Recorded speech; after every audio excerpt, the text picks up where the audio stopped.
पंजाबी जबान की मिठास जिलों सलैंग का तड़का ऐड किया जाता ना तो फिर स्वाद ही वखरा आंदा।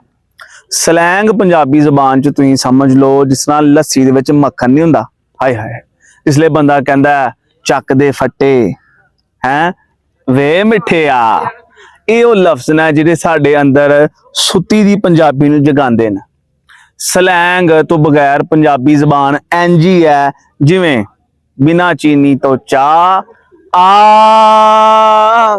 सब तो पहले चक दे फट्टे। चक दे फट्टे तो मुराद ये थोड़ा है कि जनाब किते फट्टे पीने ते फट्टे चुकने। नहीं नहीं नहीं जनाब, साडा मामा डांस करन दिया ते डांस करदे करदे अचानक नागन डांस ही शुरू करता है।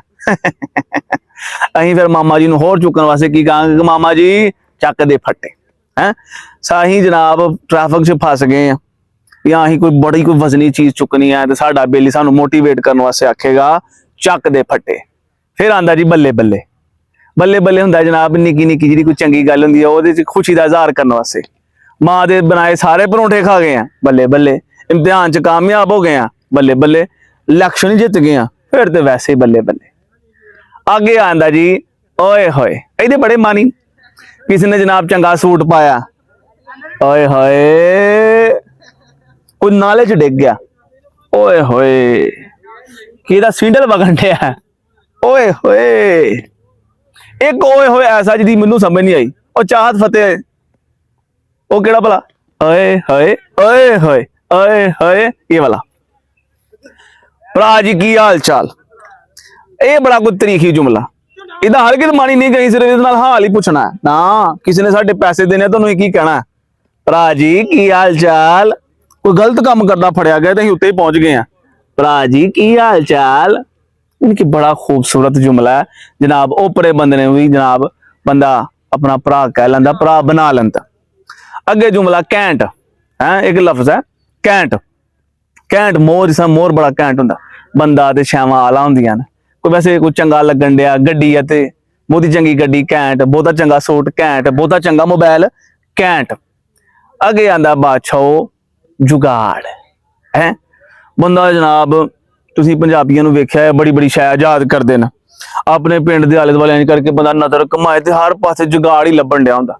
मन के टुटे भांडियां तो लैके खराब पक्खियां तक पंजाबी जुगाड़ नाल ठीक कर लेंदे। एक लफ्ज है जनाब जिहदे च बड़ी एहतियात की जरूरत है, वो केड़ा सलैंग है, पटोला है। पटोला असीं कहने हैं जनाब एक ऐसी औरत नूं जिहदे अल बंदे दा जी करे कि जनाब इनू बार बार वेखा।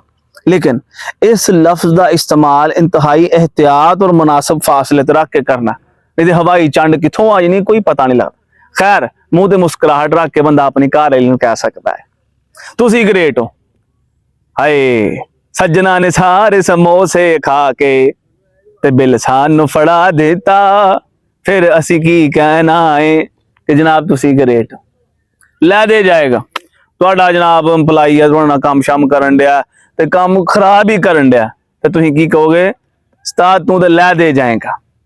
लंगर कर लिया, ये मजहबी मकाम आते पूछा जाता है रोटी खान के हवाले नाल। आखिरी लफ्ज है स्यापा।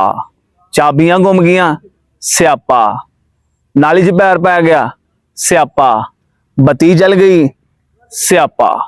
हुण तुसीं मैनूं अपने इलाके दे जिहड़े कोई मशहूर सलैंग है ना या आम बोल चाल जिहड़े तुसीं लफ्ज इस्तेमाल करदे हो, फिक्रे इस्तेमाल करदे हो, वो कमेंट च दसो। वीडियो चंगी लगी है तो लाइक करो, शेयर करो, तो सबसक्राइब करो।